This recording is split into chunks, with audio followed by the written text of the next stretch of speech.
Rajasthan GK में हमारे पास जो टॉपिक आज का वह है राजस्थान व राजस्थान के जिलों की आकृति। कि राजस्थान की आकृति कैसी है, राजस्थान के जिलों की आकृतियां कैसी है। बहुत इंपॉर्टेंट है, बहुत सरल है और आप गौर से ध्यान से देखना है आपको कि राजस्थान व राजस्थान के जिलों की आकृतियां। तो सबसे पहले बात करते हैं राजस्थान की आकृति।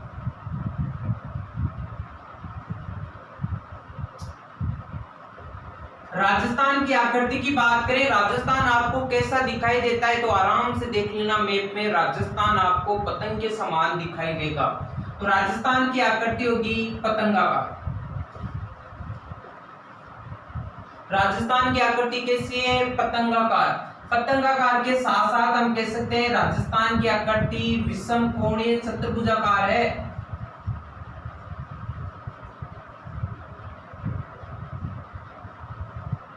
राजस्थान की आकृति कैसी है, पतंगाकार, विषम कोणीय चतुर्भुजाकार और ध्यान रखना है इसे कह सकते हैं रोम्बस के समान। तो यह तीनों बातें आपको ध्यान में रखनी है कि राजस्थान की आकृति रोम्बस के समान, विषम कोणीय चतुर्भुजाकार, पतंगाकार भी है। इसी प्रकार से ध्यान में रखना है कि सर्वप्रथम राजस्थान को पतंगाकार बताने वाला व्यक्ति कौन है, या हम कह सकते हैं कि आकृति देने वाला कौन है। तो यह आकृति प्रदान की थी टी.एच. हैंडले ने। तो यह बात आपको ध्यान में रखनी है कि आकृति किसने दी थी, तो यह टी.एच. हैंडले ने दी थी आकृति प्रदान की। तो ये बात आपको ध्यान में रखनी है। तो देखिएगा राजस्थान को पतंगाकार, विषम कोणीय चतुर्भुजाकार, रोम्बस के समान बताने वाला व्यक्ति कौन है, तो वह टी.एच. हैंडले है। इसी प्रकार से देखिएगा भारत की आकृति भी आपको ध्यान में रखनी है। भारत की आकृति कैसी है, तो भारत की आकृति आपको दिखाई देगी चतुष्कोणीय।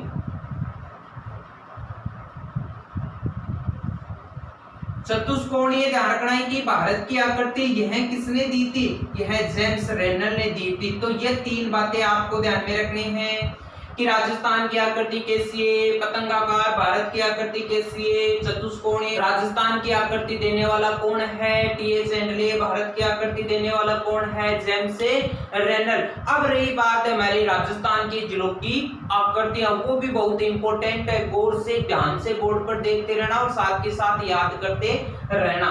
तो देखिएगा बात करते हैं राजस्थान की आकृति विषम कोणीय, भारत की आकृति चतुष्कोणीय। कंफ्यूज नहीं होना है कि आपको कुछ राजस्थान की बता दे भारत की, ठीक है।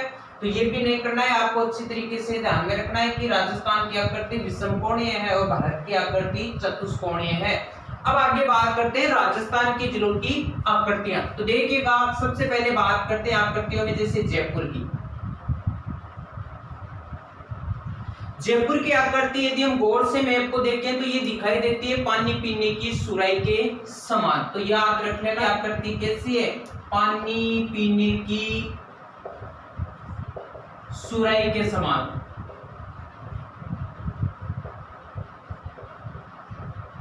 पानी पीने का एक पात्र होता है, उसके समान राजस्थान की राजधानी जयपुर दिखाई देता है और वह पात्र कौन सा है, सुराही। तो राजस्थान के जयपुर शहर की आकृति कैसी है, सुराही के समान, याद रख लेना भाई। इसी प्रकार आगे चलते हैं हमारे पास, जैसे बात करते हैं जोधपुर।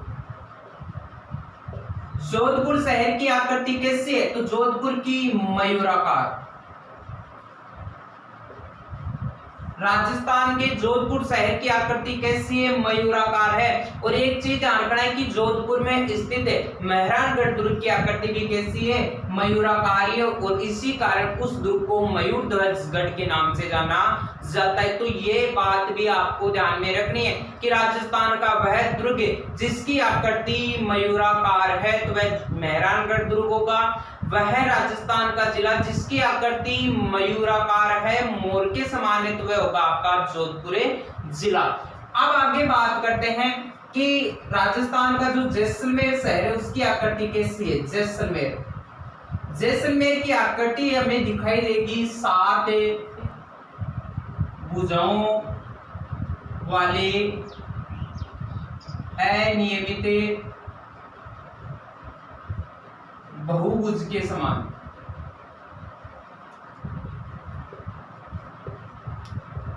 तो देखिएगा बात करते हैं कि जैसलमेर शहर की आकृति होगी 7 भुजाओं वाले अनियमित बहुभुज के समान, या डायरेक्टली दे देगा बहुभुज के समान। तो आपके जैसलमेर शहर की आकृति होगी 7 भुजा वाले अनियमित बहुभुज के समान। इसी प्रकार से बात करते हैं आगे, हमारे पास कोई शहर रहेगा तो रहेगा जालोर। कौन सा शहर है? जालोर। जालोर शहर की बात करें, इसकी आकृति में दिखाई देगी व्हेल मछली के समान। तो ये बात भी आपको ध्यान में रखनी है कि जालोर शहर की आकृति कैसी है? तो व्हेल मछली के समान है। इसके साथ साथ राजस्थान का सबसे बड़ा दुर्ग कौन सा है? चित्तौड़गढ़ दुर्ग है। चित्तौड़गढ़ दुर्ग की आकृति पूछ ले कैसी होगी? व्हेल मछली के समान। चित्तौड़गढ़ दुर्ग की आकृति भी कैसी है? व्हेल मछली के समान। जालोर के बाद आगे चलते हैं सिरोही में। सिरोही की आकृति कैसी होगी? तो यह आकृति में दिखाई देती है बैठे मेंढक के समान।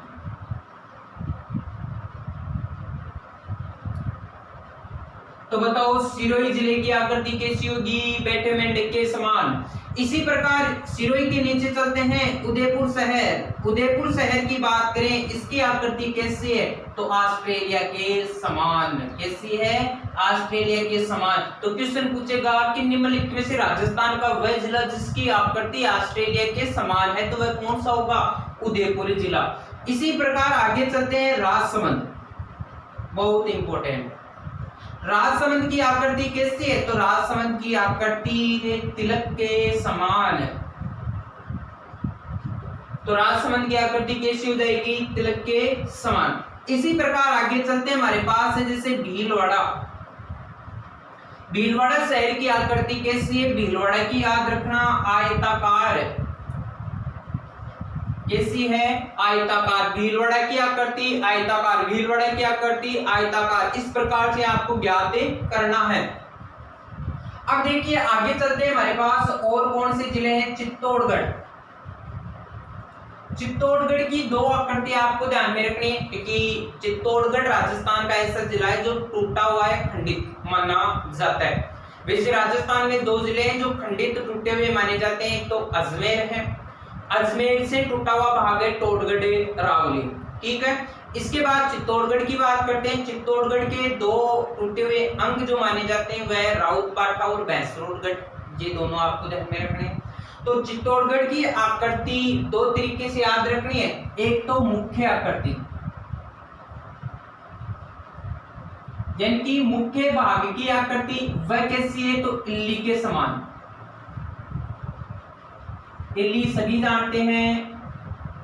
तो इल्ली के समान हमें चित्तौड़गढ़ का मुख्य भाग दिखाई देता है। याद रख लेना कि चित्तौड़गढ़ का मुख्य भाग किस प्रकार दिखाई देता है? इल्ली। इल्ली को इंग्लिश में बोलते हैं केवलियर के समान। इसके बाद आगे बात करते हैं इसका छोटा भाग, यानी कि टूटा हुआ भाग।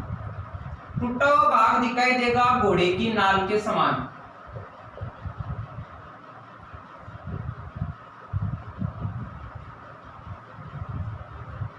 तो ये बात भी आपको ध्यान में रखनी है कि चित्तौड़गढ़ का छोटा भाग कैसा दिखाई देता है और घोड़े की नाल के समान दिखाई देता है। इसी प्रकार से आपको ध्यान में रखना है कि मुख्य भाग कैसे दिखाई देता है? तो मुख्य भाग इल्ली या केवलियर के समान दिखाई देता है। आगे बात करते हैं।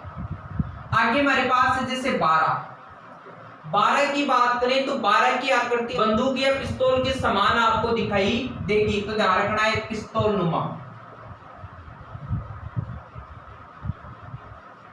आराम से देख लेना, मैप को अच्छी तरीके से देखना है आपको कि राजस्थान के कौन से जिले की किस प्रकार की आकृति है। मेन उन्हीं जिलों पर ध्यान में रखना है जिनकी आकृतियां वास्तविक तौर पर हमें दिखाई देती है। ठीक है, वही जिले आपको ध्यान में रखना है और सभी के सभी वो जिले में लिख रहा हूं जिनकी आकृतियां हमारे पास से है। कहीं देखने की जरूरत ही नहीं है आपको। यदि ये वीडियो देख लिया आपने तो याद हो जाएगी। इसके अलावा कहीं और पढ़ने की आपको आवश्यकता नहीं है। तो ये बात थोड़ी सी ध्यान में रखना है। अब आगे बात करते हैं, हमारे पास रहेगा करौली और एक शहर आता है धौलपुर। करौली और धौलपुर दोनों शहर मैंने संयुक्त रूप से लिखे हैं। तो इनकी दोनों की आकृति ध्यान में रखना है बतख के समान।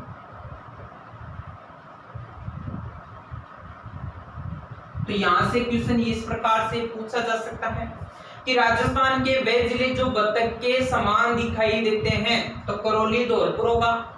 या क्वेश्चन पूछ सकता है कि निम्नलिखित में से धौलपुर की आकृति बतख के समान है, तो बताइए करौली की आकृति कैसी है, तो भी उसकी क्या होगी, बतख के समान। तो दोनों की आकृति बतख के समान है, याद रख लेना। इसी प्रकार से बात करते हैं डूंगरपुर की। डूंगरपुर है हमारे पास, एक है अजमेर। डूंगरपुर और अजमेर की भी आकृति संयुक्त तौर पर ध्यान रखना है, दोनों की आकृति सेम है, त्रिभुजाकार। तो राजस्थान का वह जिला जिसकी आकृति त्रिभुजाकार दिखाई देती है, त्रिभुज के समान है, तो वह होगा डूंगरपुर और अजमेर। कौन सा होगा, डूंगरपुर और अजमेर। क्वेश्चन ये भी पूछा जा सकता है कि निम्नलिखित में से वह जिले जिनकी आकृति समान रूप से पाई जाती है, तो समान रूप से है करौली, धौलपुर और डूंगरपुर अजमेर। यानी कि जैसे कि बात करें बतख के समान दोनों जिले दिखाई देते हैं, तो करौली धौलपुर हो जाएगा, और त्रिभुजाकार दोनों दिखाई देते हैं, डूंगरपुर और कौन सा है आपके पास से अजमेर। अब आगे बात करते हैं हमारे पास जैसे सिक्कर की। सिक्कर के साथ साथ आपको ध्यान में रखना है दौसा। सिक्कर की और दौसा की आकृति है धनुषाकार। कैसी है, धनुषाकार या धनुष के समान। लेकिन सिक्कर की और भी आकृति आपको ध्यान में रखनी है, केवल दौसा की आकृति कैसी है, धनुषाकार। लेकिन सिक्कर की आकृति धनुषाकार है, इसके साथ साथ आपको सिक्कर दिखाई देगा कटोरी नुमा। अब कटोरा न दे आपको, प्याला भी दे सकता है, प्याले नुमा, ठीक है। और एक चीज ध्यान रखना है, अर्धचंद्राकार। अब अर्धचंद्राकार न दे आपको, अर्धवृत्ताकार भी दे सकता है, बात एक ही है। माइंड से ध्यान रखना है, क्वेश्चन पर जोर देना है और माइंड से इस प्रश्न को हल करना है। तो देखिएगा सिक्कर की बात करें, इसकी आकृति कटोरे नुमा है, अर्धचंद्राकार है, इसके साथ साथ धनुषाकार भी है। अब कटोरे नुमा ऑप्शन में न मिले तो आपको प्याले नुमा कर देना है, यदि अर्धचंद्राकार न मिले तो आपको मिल जाएगा अर्धवृत्ताकार, ठीक है। इसी प्रकार आगे चलते हैं, हमारे पास और जिले हैं, जैसे कि बात करते हैं टोंक की, बहुत इंपॉर्टेंट है। टोंक की आकृति है चतुर्भुजाकार।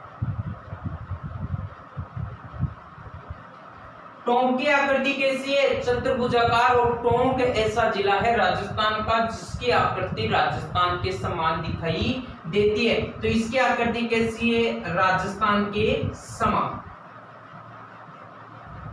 तो क्वेश्चन आपको पूछ रहे कि राजस्थान का वह जिला जिसकी आकृति राजस्थान के समान लगभग दिखाई देती है, तो वह होगा टोंक। और टोंक की आकृति वैसे कैसी बतानी है आपको, तो मुख्य तौर पर चतुर्भुजाकार ही बतानी है। इसी प्रकार आगे चलते हैं, एक जिला और है हमारे पास हनुमानगढ़। हनुमानगढ़ की आकृति आपको पूछ ले तो बताना है इंग्लिश। इंग्लिश का एक अक्षर है कौन सा, एल। ध्यान रखना है कौन सा है, एल। तो इंग्लिश के एल के समान दिखाई देता है, इसके साथ साथ कुर्सी के समान कह सकते हैं, या कह सकते हैं सोफा के समान, बात एक ही है। तो हनुमानगढ़ की आकृति कुर्सी नुमा, सोफा नुमा और एल नुमा, ये बात आपको ध्यान में रखनी है। हनुमानगढ़ की आकृति कुर्सी नुमा, सोफे नुमा और एल नुमा है, कैसी है, एल नुमा। अब आगे एक और हमारे पास जिला है, वह है भरतपुर। भरतपुर की आकृति दिखाई देगी आपको गिलहरी नुमा। भरतपुर की आकृति कैसी है, गिलहरी नुमा। तो यह मैंने जिलों की प्लस राजस्थान की आकृति बता दी है।